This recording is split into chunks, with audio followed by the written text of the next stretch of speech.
के अंदर हमने जाना कि कैसे हम अपने पत्र की शुरुआत करें, उसके पहले पार्ट के बारे में जाना। तो अब हम क्या करेंगे, उसके दूसरे पार्ट के बारे में जानेंगे कि पत्र का मध्य कैसे होगा, जो सबसे इंपॉर्टेंट होता है। 3 नंबर का होता है, 1 नंबर की शुरुआत होती है, 1 नंबर का अंत होता है और 3 नंबर का उसका मध्य होता है। तो अब ये सबसे महत्वपूर्ण वीडियो है, इसको ध्यान से देखें। तो मैं शुरुआत भी मध्य से ही कर रहा हूं, ये तीनों पत्र हम लेके चल रहे थे इस पहली वीडियो से ही। तो अब हम क्या करेंगे, बीच वाली जो चीज है वहां से शुरुआत करेंगे। जब हमने यहाँ पर विषय लिख लिया था, मैंने बताया था आपको कि हम यहाँ पर क्या कर लेंगे, विषय लिख लेंगे, दिखाया था मैंने आपको संक्षिप्त रूप में। तो अब क्या करेंगे हम कि अब यहाँ पर एक संबोधन डालेंगे। तो औपचारिक पत्र के लिए सबसे अच्छा संबोधन है यहाँ पर श्रीमान जी, मतलब सभी जो होंगे श्रीमान जी होंगे। अगर कोई महिला है तो उसको श्रीमती जी भी लिख सकते हैं। तो ये संबोधन सबसे अच्छा है। ऐसे बहुत से मान्यवर माननीय बहुत से हो सकते हैं, लेकिन ये सबसे बेटर है, आसान भी है, सभी जानते भी हैं। तो इसको आप डालें, ये अच्छा रहेगा विषय के तुरंत बाद। और यहाँ पर कोई लाइन नहीं छोड़ें, तुरंत लगातार उसी फ्लो में विषय यहाँ पर आ गया तो लाइन अपने आप ही छूट गई, अगर आप ध्यान दे रहे हो। तो विषय के हट जाने के, विषय आ जाने के बाद यहाँ पर लिखना है उसको श्रीमान जी। अब ये बीच का पैरा सबसे महत्वपूर्ण है। देखिए अब बीच के पैरे की शुरुआत कैसे करें, जो हमारे पत्र का मूल मतलब गर्भ जो स्थान है वो है। तो देखिए अब सबसे पहले क्या होगा कि हम अपना संक्षिप्त परिचय दें, एक छोटा सा परिचय दें। हम बताएं कि हम कौन है, ताकि अगला जान पाए शुरुआत में ही कि हम ये हैं। तो जैसे यहाँ पर तो हमें जो शुरुआत में था बताया नहीं गया था हम कौन है, तो उसके लिए हम यहाँ पर काल्पनिक कोई भी नाम ले सकते हैं कि मेरा नाम राकेश, सुरेश या ये है, ठीक है। लेकिन हमें परीक्षा के अंदर ये नियम होता है कि अपना पर्सनल कोई भी जानकारी हमको वहां पर बतानी नहीं होती है। तो कृपया अपना पर्सनल नाम तो कतई ना बताएं, एक बनावटी नाम बनाएं और वो बताएं यहाँ पर कि मेरा नाम जो है ये है और मैं यहाँ का रहने वाला हूँ। ये हो गया आपका संक्षिप्त परिचय। जैसे ये आ गया, आप सोनिका इतने यहाँ पे रहने वाली हैं, तो इतनी बड़ी बात लिखने की जरूरत नहीं है। अगर ये लिखना हो यहाँ पर तो आप लिखेंगे कि मेरा नाम सोनिका है और मैं बेगूसराय की रहने वाली हूँ या चंडीगढ़ की निवासी हूँ, इनमें से कोई एक बात ले सकते हैं आप। और लेंगे कैसे, वो डिपेंड करेगा किस लेवल पे लिख रहे हैं। अगर हम चंडीगढ़ के किसी अधिकारी को लिख रहे हैं, जैसे इलाके के अधीक्षक, तो हम बताएंगे बेगूसराय, मतलब बताएंगे कि चंडीगढ़ में किस जगह के हैं। लेकिन चंडीगढ़ से बड़े अगर देश के लेवल पे लिख रहे हैं तो फिर हम चंडीगढ़ बताएंगे कि मैं सोनिका चंडीगढ़ की निवासी हूं। तो उस तरह से हम अपना संक्षिप्त पता यहां पर सबसे पहले देंगे। कई बच्चे क्या करते हैं, शुरुआत करते हैं सविनय निवेदन यह है कि मैं ये हूं और यहाँ का रहने वाला हूं। बात ठीक है, शुरू से आपको यही सिखाया गया है, लेकिन एक बात बताइए, सविनय निवेदन का अर्थ क्या होता है? उसका अर्थ होता है विनय के साथ प्रार्थना। सविनय, विनय के साथ प्रेम पूर्वक, और निवेदन होता है प्रार्थना। तो इसका मतलब क्या हुआ, इन लाइन का अर्थ कि मेरी मतलब विनय के साथ प्रार्थना ये है कि मैं सोनिका हूं और बेगूसराय की रहने वाली हूं। कितना मजाकिया बात है। तो इस कारण ये चीज यहाँ पर टाइप प्रयुक्त न करें। आप सीधी सी बात लिखें कि मैं कौन हूं। मैं जैसे अपने ये ले लें कि मैं सुरेश हूं, और कौन हूं, मैं समाज सुधार कमेटी का प्रधान हूं या रोहतक का निवासी हूं। क्लियर सी बात बता दी अपनी छोटी सी, बस ठीक है। तो ये चीज क्या है, सबसे पहले आएगी। सबसे पहले अपना संक्षिप्त परिचय दीजिए। सेकंड, अब इस जो बीच वाला हिस्सा है इसको भी हमने 4 भागों में बांटा हुआ है, तो बारी बारी समझेंगे। सबसे पहले अपना परिचय दीजिए, संक्षिप्त। सेकंड आएगा विषय प्रस्तुतिकरण। सीधे टॉपिक पे आइए, आप पत्र क्यों लिख रहे हैं, क्या विषय है आपका, वो बताइए यहाँ पर कि मैंने आपको ये पत्र इस कारण लिखा है। जैसे यहाँ पर था तो बीच सीधा बताइए कि मान्यवर या निवेदन यह है कि मैं आपको अपने पत्र के माध्यम से हमारे इलाके में लगातार बढ़ती जा रही बिजली की चोरी की समस्या के बारे में अवगत करवाना चाहती हूँ या बताना चाहता हूँ। मतलब जैसे भी हो, सीधा विषय के ऊपर आइए। इसमें था कि पुलिस द्वारा किए बचाव कार्य की मैं अपने पत्र के माध्यम से कोरोना वायरस के समय पुलिस कर्मियों द्वारा उठाए गए जो प्रशंसनीय कदम थे उनके बारे में कुछ अपने विचार व्यक्त करना चाहता या चाहती हूं। ठीक है, तो सीधी सी बात बताइए, अपने विषय पर आइए क्लियर ही। यहां पर कोई घुमा फिरा की बात नहीं, क्योंकि हमारे ये जानकार नहीं है। अगर मान लो कोई जानकार भी हो तो उससे भी थोड़ी बहुत वैसी बातें करें, लेकिन यहां पर तो हम केवल एक औपचारिक पत्र लिख रहे हैं, समझ रहे बात को, तो हमें सीधे विषय पर आना है। यहाँ पर एक बात विशेष तौर पे ध्यान रखें कि हो सकता है जिस पद को हम पत्र लिख रहे हैं उस पद पर हमारा भी कोई जानकार हो, प्रधानाचार्य हो सकते हैं, हमारे पिताजी हो, चाचा जी, ताऊ जी हो, लेकिन नहीं, जिसको हम पत्र लिख रहे हैं वो प्रधानाचार्य, वो हमारे चाचा जी, ताऊ जी नहीं है। वो होंगे, वो घर में होंगे, लेकिन जब औपचारिक रूप में हम उनको एक प्रधानाचार्य को पत्र लिख रहे हैं तो उस पद को पत्र लिख रहे हैं, न कि इंसान को पत्र लिख रहे हैं। ये विशेष तौर पर ध्यान रखना चाहिए। तो वहां पर भी हम कोई ऐसी बात नहीं कर सकते अलग से। हम तो दूसरी बात यही है कि हम सीधे विषय की प्रस्तुतिकरण करेंगे, यहां पर सीधे अपने विषय पर आएंगे। क्लियर है ये बात? तो इस बात का ध्यान रखना है। लेकिन जब आप किसी, देखिए तीसरे वाला था कि मैं इस पत्र के माध्यम से प्रतिदिन समाज में बिगड़ती जा रही मतलब जो संप्रदाय बिगड़ती जा रही अवस्था के बारे में या स्थिति के बारे में आपको बताना चाहता हूं या अपने विचार रखना चाहता हूं। और हम किसको पत्र लिख रहे हैं? यहाँ पर दैनिक समाचार पत्र के संपादक को लिख रहे हैं। आई बात समझ में? तो इसमें केवल इन दोनों में तो केवल विषय बताने से काम चल जाएगा, लेकिन इसमें ही चलेगा, क्योंकि यहां पर तो जो हमारी समस्या है उसका समाधान समाचार पत्र का संपादक कतई नहीं कर सकता। ठीक है, वो तो बस केवल एक काम कर सकता है कि वो हमारे विचारों को अपने उसमें स्थान दे सकता है, और यही वो काम करेगा। तो हमें क्या करना है यहाँ पर, उसके साथ एक लाइन और जोड़ देनी है कि मैं आशा करता हूं कि आप अपने प्रसिद्ध अखबार के माध्यम से मेरे इन विचारों को आम जनता तक और समाज के बड़े अधिकारियों तक पहुंचाएंगे, ताकि इस समस्या का निवारण हो सके और सब लोग इसके बारे में जागरूक हो सकें और इसकी मतलब जो हानियां हैं उसके बारे में भी अवगत हो सकें। तो इस तरह की लाइन हमें यहां पर डालनी पड़ेगी। अगर हम केवल समाचार पत्र के संपादक को लिख रहे हैं तो उनको विनय करना पड़ेगा कि हमारी इन बातों को अपने समाचार पत्र में स्थान दें। ठीक है, तो ये हो गया सेकंड पॉइंट। अब सबसे मेन चीज जहां पे हमारा पत्र विस्तार पाएगा, जहां से वो फैलेगा, जहां से वो चलेगा, वो है पूर्ण विषय का विस्तार। हर एंगल से, हर तरीके से। यहां पे तो हम केवल विषय को लेके आए, यहां पे विषय का विस्तार करना है। थर्ड में पूरा का पूरा विस्तार। अगर बिजली चोरी की समस्या है तो कैसे है, कैसे बिजली चोरी होती है, उसके हर कारण को बताइए।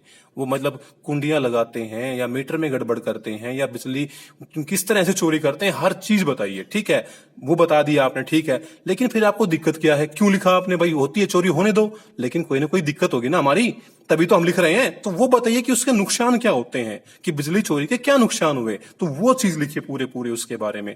तो मतलब पूर्ण विस्तार, हर कोने पर जाकर आपको सोचना पड़ेगा यहां पर।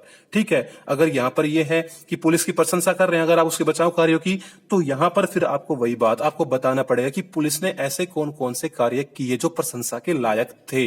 ठीक है ना, और वास्तव में प्रशंसा के लायक हो। लेकिन जब हम ये तीसरा पॉइंट इसका विस्तार कर रहे हो तो हमें क्या करना पड़ता है? कुछ महत्वपूर्ण बातों का निर्देश मतलब उनका ध्यान रखना पड़ता है।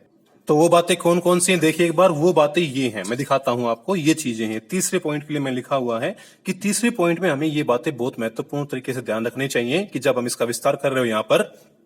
सबसे पहली बात, हमारी बात बिल्कुल सरल स्पष्ट भाषा में हो, उसमें कोई अटपटाहट नहीं हो, न कोई मुहावरा, न कोई लोकोक्ति, न कोई घुमा फिरा के, ताकि अगले को बिल्कुल स्पष्ट तौर पे समझ में आए कि हम कहना क्या चाह रहे हैं, बिल्कुल क्लियर हो, उसमें कुछ भी उलझन न हो। अगला, समस्या स्वयं की न होकर सबकी हो। अगर मान लो कोई समस्या प्रधान अगर हमारा पत्र है तो वो समस्या ऐसी हो कि सभी की हो, ये नहीं केवल हमारी भर हो ओनली, बस अधिकतर लोगों उससे परेशान हो। ठीक है ना, ये नहीं कि हमारे मंदिर में गया था, मंदिर से बाहर मेरी चप्पल चोरी हो गई तो बताइए क्या हो रहा है शहर के अंदर। नहीं नहीं नहीं, बिल्कुल गलत है।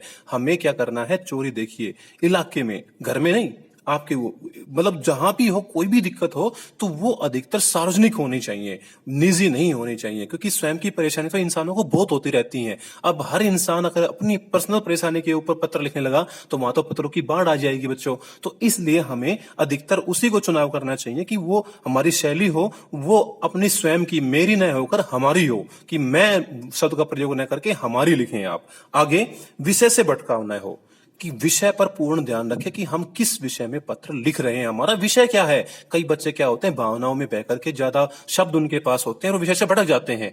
जैसे एक उदाहरण देना चाहूंगा कि एक बार एक ने लिखा कि मैं क्या हुआ कि भाई घर से बाहर निकला तो बाहर निकलते देखा बड़ी भारी दुर्गंध आ रही थी, गली में कचरा और ये मतलब पानी वगैरह वैसे ही भरा हुआ था, उसमें दुर्गंध मार रहे थे, आवारा पशु वहां से घूम रहे थे, बच्चे और बड़ों का निकलना मुश्किल हो रहा था क्योंकि उनको जो आवारा जानवर था उनसे भी खतरा था। थोड़ा और आगे बढ़ा तो जाके देखा कि वो गली में कुछ आदमी जो थे शराब पी करके आपस में लड़ाई झगड़ा कर रहे थे। ठीक है, मुझे इस कारण अपने जो बस स्टैंड थे वहां तक पहुंचने में बड़ी दिक्कत आई, और जब बस स्टैंड तक पहुंच गया तो वहां पे देखा बस स्टैंड के ऊपर छत ही नहीं थी, वहां गायब थी। अगर बारिश और धूप हो तो क्या हाल हो यात्रियों का। और बहुत देर इंतजार करने के बाद भी कोई बस नहीं आई, और बस भी आई जब कुछ देर बाद तो उसकी हालत देखने योग्य थी, बड़ी बुरी हालत थी उसकी। और उसके जब मैं उसके अंदर चढ़ा तो उसका जो परिचालक था, कंडक्टर था, वो अपने आप में क्या था, शराब पिया था और बड़ी अभद्र उसने मेरे साथ क्या किया, व्यवहार किया।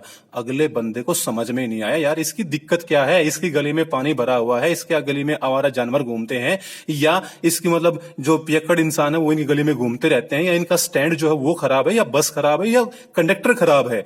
तो हमने क्या किया, उस चीज को मतलब पूरी तरह से उलझा दिया, नहीं हमारा विषय से भटकाव न हो। कई बार ऐसे पॉइंट आएंगे जब एक विषय दूसरे विषय से जुड़ा होगा, तो हम क्या करेंगे, अपने महत्वपूर्ण विषय को छोड़कर उसका विस्तार करने लग जाएंगे। नहीं, बिल्कुल नहीं। हमें क्या करना है, अपने विषय पर पूरा ध्यान रखना है इस तीसरे पॉइंट के अंदर जब उसका विस्तार कर रहे हो। अगला है पूरा विस्तार, मतलब हर पहलू का वर्णन किया गया हो। हर एक चीज का मैंने बताया ना कि क्यों है, कैसे है, क्या उससे दिक्कतें आ रही हैं, उसके कारण क्या हैं, मेन चीज ये बतानी है। आगे है विषय को पूरी तरह आत्मसात करें जिससे पत्र वास्तविक लगे। सबसे महत्वपूर्ण चीज ये है बच्चों, पत्र लिखना एक कला होती है, एक आर्ट होता है, और जब तक उस आर्ट को आप आत्मसात मतलब अपने खुद के ऊपर लागू नहीं कर लेंगे तब तक आप कामयाब नहीं हो पाएंगे। मतलब बिजली की चोरी है इलाके में, तो मान लीजिए कि सचमुच आपके इलाके में चोरियां हो रही हैं। अगर कोरोना के समय पुलिस ने अच्छे कदम उठाए तो वो तो उठाए भी थे, आप जानते भी होंगे, तो उसको लागू करें अपने ऊपर, काल्पनिक न रहने दें, अपने ऊपर रियलिटी में, वास्तविकता में अपने ऊपर लागू कर लें कि हाँ मैं इस हालात में जी रहा हूं, मेरे साथ ये हो रहा है। अगर सांप्रदायिक द्वेष बढ़ रहा है तो वास्तव में आपके इलाके में बढ़ रहा है, और जब आप उस चीज को अपने ऊपर लागू कर लेंगे और तब आपके मन से जो विचार निकलेंगे वो एक वास्तविक विचार होंगे और पढ़ने वाला उससे प्रभावित होगा और बहुत अच्छा प्रभाव उसके ऊपर पड़ेगा। तो तीसरा पॉइंट हम जब विस्तार करें, उस विषय का पूर्ण विस्तार करें, तो मतलब हर तरीके से हमारा मतलब उस पर हर चीज का ध्यान रहना चाहिए और इन महत्वपूर्ण पहलुओं के ऊपर हमें उसका मतलब नजर रखनी चाहिए, उसका ध्यान रखना चाहिए। तो बच्चों ये था हमारा तीसरा पॉइंट। अब हम इसके अंत की तरफ चलते हैं। तो हमने पत्र को 3 भागों में बांटा था, सबसे पहले शुरुआत, बीच में उसका मध्य। अब हम मध्य के अंत की तरफ चल रहे हैं, मतलब मध्य का अंत। फोर्थ पॉइंट मैंने बीच वाले को 4 हिस्सों में बांटा था, 3 बता दिया आपको। तो चौथा जो होगा उसमें क्या करेंगे, अब हम जब हमने अपने पूरे के पूरे विषय का, अपनी समस्या का विस्तार कर दिया, तो हम क्या करेंगे अब लास्ट में कि पत्र लिखने या विषय को प्रस्तुत करने का उद्देश्य जरूर लिखेंगे कि हमने ये पत्र लिखा क्यों। ठीक है, चोरियां हो रही है, उसके कारण बताए, उसके मतलब प्रभाव बताए कि इससे ये इफेक्ट पड़ रहे हैं। ठीक है, समाज के अंदर जो गलत बातें फैली हुई, उससे सांप्रदायिक भावना फैली हुई, उससे कारण बताए, उसके हर पहलू पर लिया। लेकिन हम चाहते क्या हैं, उस पत्र के मतलब माध्यम से हम क्या सॉल्यूशन चाहते हैं, वो सॉल्यूशन लास्ट में जरूर लिखें। कई आदमी क्या करते हैं कि केवल बातें बता करके पत्र को बंद कर देते हैं। नहीं, हम अपनी राय जरूर रखें कि अगर बिजली चोरी हो रही तो हमारी राय में ये किया जाए कि आप वहां पर जो है ज्यादा से ज्यादा चौकीदार रखवाएं, मतलब नजर रखें उसके ऊपर, छापा मरवाएं जो विद्युत नगर की टीम है उससे, मतलब जो हमारे तरफ से बनता है वो हम सुझाव दें। लेकिन केवल ये ध्यान रखें कि सुझाव दे जरूर, उसका मतलब हम जाने जरूर कि समाधान क्या है, ये उसको बताएं जरूर, लेकिन उसके ऊपर थोपे नहीं। और ये भी बात ध्यान रखें कि जब हम उसका अंत कर रहे हो तो तब हम इन 3 बातों का भी विशेष तौर पे ध्यान रखें। कौन कौन सी, चौथे पॉइंट में कि विषय पर अपना मत जरूर दें। जैसे मैंने बताया अभी अभी कि सांप्रदायिक भावना भी अगर फैल रही तो उसको अंत कैसे किया जाए, कि मतलब अलग अलग तरीके के प्रोग्राम चलाए जाए, लोगों को जागरूक किया जाए, आपस में मतलब भाईचारा बढ़ाया जाए, तो वो जरूर बताएं हम कि क्या करें। और आगे अंत करने की भाषा बड़ी विनम्र हो, बड़ी अच्छी होनी चाहिए हमारी, अंत यानी पूरे पत्र की ही, ये बात ध्यान रखें। कई लोग क्या कहते हैं कि कल से देख लेना, अगर हमारे इलाके में बस नहीं चली तो जो चल रही है उसको भी बंद कर देंगे। ध्यान रखना बच्चों, हम आतंकवादी नहीं हैं, हम तो एक प्रार्थना पत्र लिख रहे हैं, विनय कर रहे हैं। बात आई समझ में? तो हमें यहाँ पर बड़े विनय के साथ अपनी बात रखनी है, और बात रख देने के बाद मत देकर निर्णय अगले पर छोड़ दें कि अब जो है हम हमारे लिए मतलब हमारी सोच में तो ये कदम आपको उठाने चाहिए, बाकी आपको जो सही लगे, जो आप उचित करना चाहें वैसा कदम आप उठाएं इस बारे में। तो अगले के ऊपर ये बात छोड़ करके हम अपने पत्र का अंत करें, मतलब उस दूसरे जो पॉइंट था उसका अंत करें। तो इस तरह हमारे मुख्य बातों का अंत हो जाएगा। हम आशा करते हैं कि आप हमारे दिए गए बातों पर